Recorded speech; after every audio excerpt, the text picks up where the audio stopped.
आज जो हमारे गेस्ट है यहां पर बैक स्टेज पर, उनकी जो एनर्जी है वो नेक्स्ट लेवल है। वो इंडिया के सबसे पॉपुलर मोटिवेशनल स्पीकर्स में से एक हैं। Please give an energetic and warm welcome to the one and only Sonu Sharma.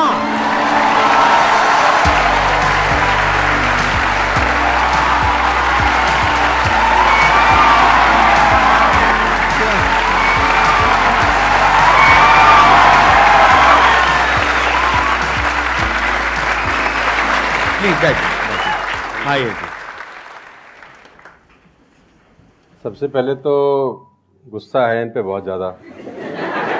क्या गुस्ताखी हो गई सर? देखो, ऐसा होता है कि आपके जो ऑडियंस है ना, वो आपको बार बार प्रेशराइज कर रहे हैं। आप वहाँ गए, आप वहाँ क्यों नहीं जा रहे? अरे मैंने कहा अच्छी बदमाशी नहीं जाते हम। तो नाक में दम कर दिया लोगों ने आपकी वजह से। आना ही पड़ा। मतलब इतने मैसेज, अब तो 2-3 दिन से तो धमकी वाले भी आ रहे हैं, जाओगे कि नहीं जाओगे।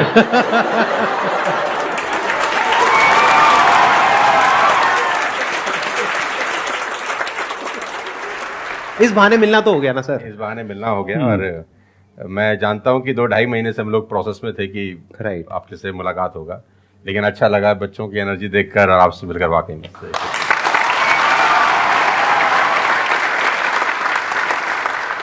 अब बताइए कौन है जो इनसे कुछ क्वेश्चंस पूछना चाहते हैं? मेरा क्वेश्चन ये है कि जब आपका लाइफ का एक स्ट्रगलिंग फेज था तो उस टाइम पे आपको गिव अप करने का फीलिंग आया होगा, तो उस फीलिंग को हमें कैसे टैकल करना है या फिर आपने कैसे टैकल किया? देखो, जब आपका वाई बहुत क्लियर होता है ना, तो आप गिव अप कभी भी नहीं करते।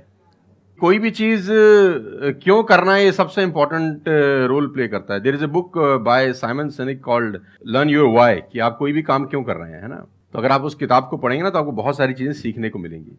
वाई बहुत इंपॉर्टेंट है। मतलब अगर आपका वाई क्लियर है ना, तो कोई भी ऑब्स्टिकल गिराने के बाद, आप गिरने के बाद, नीचे गिरने के बाद आप अपने आप उठ खड़े हो जाते हैं। तो वाई स्ट्रांग होना चाहिए, और वही लोग उठ नहीं खड़े होते हैं जिनका वाई स्ट्रांग नहीं है। मैं एग्जांपल देके समझाता हूं आपको। फॉर एन एग्जांपल, मैं आपको वुडन स्ट्रोक दूं, 2 फुट जिसका विड्थ हो और 30 फीट जिसका लेंथ हो, और आपको बोलूं मैं यहां से वहां आपको ट्रेवल करना है उसके ऊपर चल के, और मैं आपको 10,000 रुपये दूंगा, तो आप चल लेंगे बहुत आराम से? आप सवाल को ट्विस्ट करते हैं। अब उसी फट्टे को मैं 100 माले की 2 बिल्डिंग के बीच में लगा दूं, अब आप चलेंगे? लेकिन मैं अगर आपको अभी भी चलवा दूं तो आप अभी भी चलेंगे। अगर आपको पता हो कि दूसरी बिल्डिंग में आपकी बेटी है और उस बिल्डिंग में आग लग गई है, और मैं आपको 1 रुपया भी नहीं दूंगा, फिर भी आप चलेंगे? बिकॉज आपका वाई क्लियर है। जब जब आपका वाई क्लियर होता है ना, तो कोई भी ऑब्स्टिकल, कोई भी गिरावट आपको कभी रोक नहीं सकती। लेकिन जब वाई क्लियर नहीं होता, तो छोटी सी छोटी ऑब्स्टिकल भी आपको वापस ले जाती है जहां से आपने जर्नी स्टार्ट किया होता है। वाई इंपॉर्टेंट है। आप सबसे मेरा एक क्वेश्चन है, आप कैसे बनना चाहते हो? जैसे एक होता है कि जरा सा भी कोई थोड़ी सी भी प्रॉब्लम आई तो रोने लग गए, परेशान हो गए। एक ऐसी पर्सनालिटी आपकी हो सकती है कि आने दो, जो आ रहा है आने दो, देख लेंगे, संभाल लेंगे। वो किसके अंदर हो सकता है? जिसने बहुत सारी छोटी छोटी प्रॉब्लम्स को फेस किया है, वही तो बोल सकता है ना आने दो। इस बात को अच्छे से समझ लो कि स्ट्रांग बनते कैसे हैं। स्ट्रांग बनते हैं प्रॉब्लम से, फेलियर से, स्ट्रगल से, सक्सेस से नहीं। सक्सेस से तो दिमाग खराब होता है हम सबका। सच बता रहा हूं आप लोगों को। अभी आप लोगों के लिए सक्सेस बहुत इंपॉर्टेंट है ना। सक्सेस से कुछ नहीं होता है। सक्सेस जब मिल जाती है, हम अपने कंफर्ट जोन में चले जाते हैं और दिमाग खराब हो जाता है, ईगो बढ़ जाती है। बट एक्चुअल में एक इंसान अंदर से जो स्ट्रांग बनता है ना, वो बनता है ठोकरे खा खा करके, प्रॉब्लम्स को फेस करके, स्ट्रगल्स को देख करके। तो आप जितना अभी इस एज में फेलियर्स को देख लोगे, फेलियर से डरोगे नहीं, उतना ही आने वाले 10 साल बाद स्ट्रांग हो जाओगे।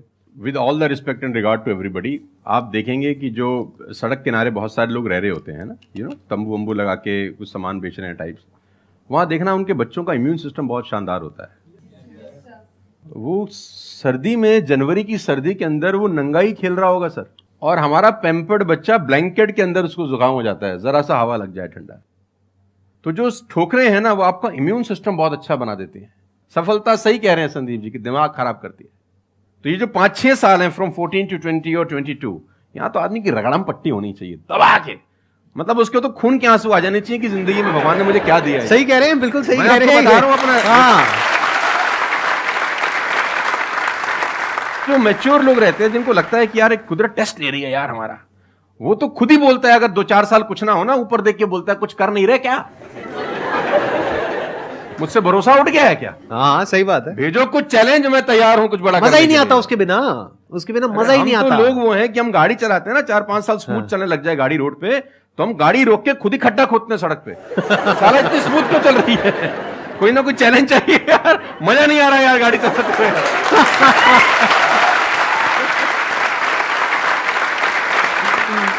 तो चैलेंजेस आपका इम्यून सिस्टम बहुत अच्छा करती हैं, और मेरे हिसाब से 14 और 20 साल का जो एज है, इसमें तो खूब पिटाई होनी चाहिए आदमी की, खूब रगड़ा पट्टी होनी चाहिए, ताकि उसका इम्यूनिटी एक बार अच्छी हो जाए, बाकी का उसका जो 60-70 साल का जिंदगी है ना, वो लोहा हो जाता है। आपको खुद पे भरोसा रखना बहुत जरूरी है। दुनिया तो नहीं करेगी, ये तय है। दुनिया तो चड्डे में बम लगाएगी आपके। हाँ, तकलीफ ये नहीं है कि चड्डे में बम लगाएगी, तकलीफ ये है कि रिमोट भी अपने हाथ में रखेगी जब मन करे। हाँ, जब मन करेगी बस। दुनिया पे भरोसा नहीं करेगी, ये तय है। लेकिन अगर आपने भी भरोसा नहीं किया अपने ऊपर, तो मुझे लगता नहीं है कि वो ऊपर जाएंगे तो वो खुश होगा। वो कहेगा मैंने क्या बना के भेजा था यार, तुमने साला खुद पे ट्रस्ट नहीं किया यार। मेरा ये मानना है कि आदमी पहाड़ की चोटी से गिर जाए ना, वापस खड़ा हो जाता है। ऊंट से गिर के भी खड़ा हो सकता है, लेकिन अपनी नजर में गिर जाए ना, फिर आदमी खड़ा नहीं होता कभी। हमारे को अपनी नजर में खड़ा होना है। मेरा एक क्वेश्चन है आपसे, ये जो आप अपने वीडियोस में बार बार साला साला बोलते हो, तो आपका साला एक्चुअल में है या नहीं है? नहीं, बिल्कुल है, हष्ट-पुष्ट है। कहते ना सारी खुदाई एक तरफ। एक्चुअली मैं उसको याद करता हूँ, लोग कुछ और वही में क्या। आजकल का जो दौर है ना, जो मुझे कई बार लोग बोलते हैं आप साला मत बोला करिए, लेकिन साला बोलने से जो वजन बढ़ता है ना बात में, वो कुछ और शब्द उसको भरपाई नहीं कर पाता। वो उसकी भरपाई नहीं हो पाती। और कभी कभी जैसा लोग मुझे बोलते हैं मत यूज करो, ये वो आदमी है जो नेटफ्लिक्स देख रहा है और न जाने क्या क्या देख रहा है और क्या क्या सुन रहा है, लेकिन उसको मेरे से पंगा है थोड़ा सा। हर आदमी रहता है ना कि इस देश में हर आदमी से खुश हो सकता है क्या? If everybody likes you have a serious problem, है ना? अगर दुनिया में सब आपको पसंद करते हैं तो आप में कोई प्रॉब्लम है, फिर आपने कोई समझौते ही किए हैं जीवन के अंदर। हाँ। तो मैं वो जानबूझ के बोलता हूं, क्योंकि उसका जो वजन है ना यार, मैं और बोलना चाहता हूं और भी कुछ लेकिन रोक लेते हो।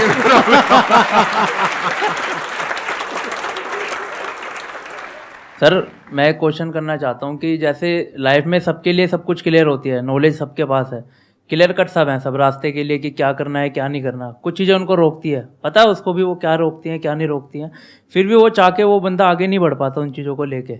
एक नेगेटिविटी उसको रोकती है और उसकी सराउंडिंग उसको रोकती है, मैटर करता है, उसको सब पता है करना क्या है, फिर भी वो रुकता है। सर इसके लिए कोई ऐसा आंसर दो, आज तक किसी ने दिया ना और क्लियर कट होगा। भगवान कृष्ण पांडवों के तरफ से गए 5 गांव मांगने हस्तिनापुर, शांति प्रस्ताव लेके गए कि 5 गांव आप पांडवों को दे दो, बड़े संतोषी हैं, वो लड़ाई वड़ाई नहीं करेंगे और पूरी महाभारत टल जाएगी, खत्म, कोई दिक्कत नहीं है। तो दुर्योधन ने बोला कि सुई के नोक बराबर भी जमीन नहीं दूंगा। तो भगवान कृष्ण दुर्योधन से बोलते हैं ये धर्म है? उसने बोला मैं जानता हूं वो धर्म है। उसने बोला करता क्यों है? बोला पता नहीं ऐसी कोई शक्ति है जो मुझसे करवाती है। ऐसा होता ही नहीं है कि गलत करने वाले को अरे मुझे तो पता ही नहीं था चोरी करना पाप है, नहीं तो मैं करता ही नहीं यार। पता होता है। वो कहता पता नहीं ऐसी कौन सी शक्ति है जो मुझसे गलत कराने को मजबूर करती है और मैं करता जाता हूं। कुत्ता रहता है ना, जो कुत्ता, उससे परफेक्ट एग्जाम्पल नहीं है। कुत्ता अगर रोटी चुरा के कहीं से भागेगा ना, आप ध्यान दीजिए, गौर करिए, कहीं से चुरा के भागे तो वो 3 गली दूर जाएगा, चोरी से खाएगा कि कोई देख तो नहीं रहा, चुरा के लाया है। और अगर मालिक उसको अगर परोसता है, ध्यान से देखना, वो पहले पूंछ उठाएगा, 2 हाथ ऊपर के करेगा, थैंक्स बोलेगा, शुक्रिया अदा करेगा, और जहां परोसी होगी वहीं बैठ के खाएगा। कुत्ते को भी पता है ये ईमानदारी की रोटी है और उस कुत्ते को पता है कि सारा बेईमानी की रोटी है, वो 3 गली दूर जाके खाता है। कुत्ते को भी पता होता है क्या सही है क्या गलत है, तो इंसानों को कैसे नहीं पता हो सकता? सबको पता होता है कि क्या सही होता है और क्या गलत होता है। बहुत बढ़िया, फिर भी लोग करते हैं। ऐसा हो नहीं सकता। Cigarette smoking is injurious to health, everybody knows ना। अब वो 40 साल तक साला चेन स्मोकिंग कर रहा है और उसके फेफड़े खराब हो गए, डॉक्टर ने बोला भाई तेरी वारंटी खत्म है, तू विल शील लिख ले, तू जाने की तैयारी कर ले। और ये डॉक्टर साहब को अगर इनोसेंटली बोल रहे, डॉक्टर साहब मुझे पता होता, भगवान कसम मैं पीता ही नहीं, बोल सकता है ऐसे? नो, उसको पता था। पता होने से कुछ नहीं होता। मैं अपनी ट्रेनिंग में बोलता हूं execution is the most powerful thing.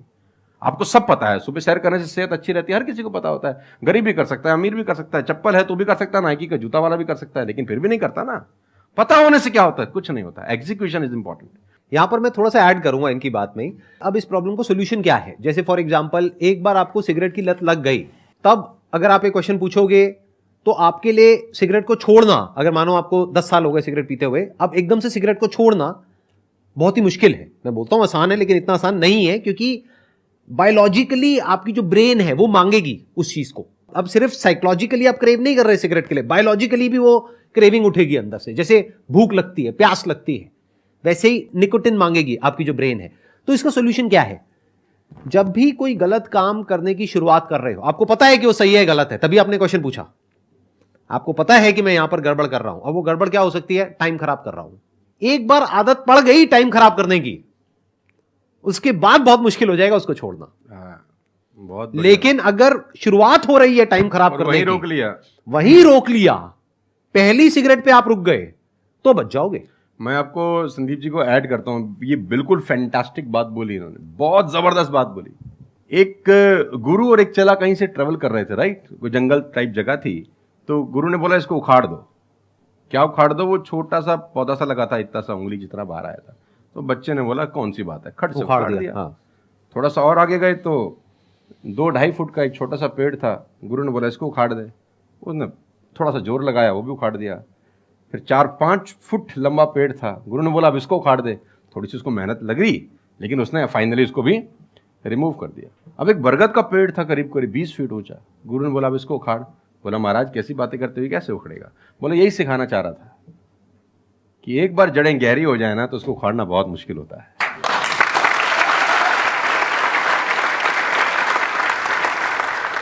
मेरा क्वेश्चन ये है कि जैसे कि हम पढ़ते हैं, आजकल ये हो रहा है कि हम मैक्सिमम, हमारा फोकस ये होता है कि हम पढ़ेंगे और ये चीज़ मतलब जॉब करेंगे। लेकिन ये होता है कि जब वो नहीं होता हमारे से, तो हमें मतलब हमें कुछ बड़ा सोचना चाहिए कि हाँ अब इससे भी बड़ा कुछ हो सकता है, मे बी वो ना हो, कुछ बड़ा, मतलब अपनी थिंकिंग को कैसे बढ़ाएं, वॉस करें। देखो, ये जो सोच है ना कि मुझे पढ़ना है और फिर मुझे जॉब चाहिए, ये सोच ही गलत है।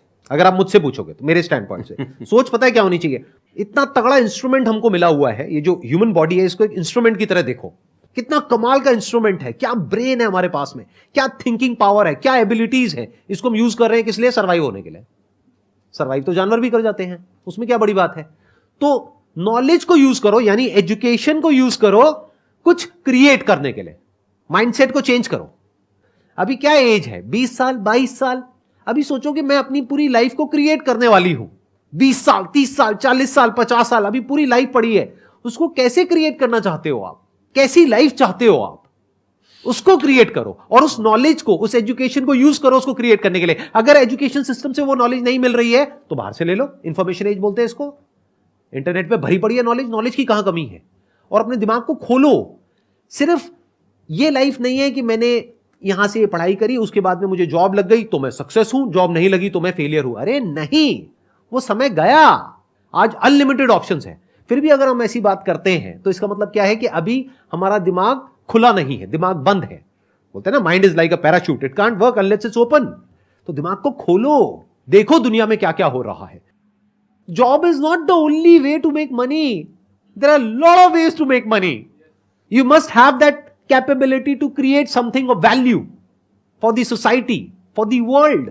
अगर आप ऐसा कुछ कर सकते हो तो दुनिया तैयार है आपको पैसा देने के लिए। आप इसको ऐसे देखो, मैं आपसे एक क्वेश्चन पूछता हूं। आपकी लाइफ में मानो कोई बहुत बड़ी प्रॉब्लम है और वो किसी पर्टिकुलर प्रोडक्ट से या सर्विस से सॉल्व हो जाती है, आप पैसे दोगे या नहीं दोगे? देंगे। दोगे ना? तो और लोग भी तो आपको देंगे। इसी को तो बिजनेस बोलते हैं। मेरा एक वीडियो है, अगर टाइम मिले तो देखना, कि इस दुनिया में जंगल का शेर बनना, सर्कस का नहीं। शेर तो सर्कस में भी रहता है ना। अब वो जो चाबुक वाला ना उसको नचाता है, आग में से भी कूदने को बोलता है तो बेचारा कूद जाता है। उसको सिर्फ सहूलियत ये होती है कि उसको टाइम पे खाना मिल जाता है बस। लेकिन जो जंगल का शेर है उसको कभी मिलता है, कभी नहीं मिलता। उसको रोज हॉन्ट करना पड़ता है। Every day when the sun rises उसको भागना पड़ता है शिकार के लिए, नहीं तो वो शाम का अपना सूर्यास्त नहीं देख सकता, मर जाएगा। डेली भागना है, डेली दौड़ है, डेली लड़ाई है, डेली जंग है उसकी। लेकिन सर्कस के शेर के साथ कोई जंग है ऐसी नहीं। उसको धूप की तकलीफ नहीं है, धूप उसको पड़ेगी नहीं, बारिश उस पर आएगी नहीं, सेफ सिक्योर है, मस्त रह रहा है, उसकी टेक केयर हो रही है। लेकिन साला कोई जिंदगी है? बच्चे भी पूंछ पे हाथ लगा के चले जाते हैं जब पूंछ बाहर घूम रही होती है। अब यही पिंजरा हटा दो, अब बच्चे को बोल हाथ लगाइयो, है ना? तो जिंदगी में बनना, तो जंगल का शेर बनना, चैलेंजेस होने चाहिए। आराम से 2 टाइम का खाना मिल जाएगा, वो तो सर्कस वाली कहानी है, मुझे सूट नहीं करती। जंगल में रहे, खाना मिलेगा नहीं मिलेगा लेकिन शान से जिएंगे। 100 साल की नालायक जिंदगी से 30 साल की साले शानदार जिंदगी ज्यादा अच्छी है।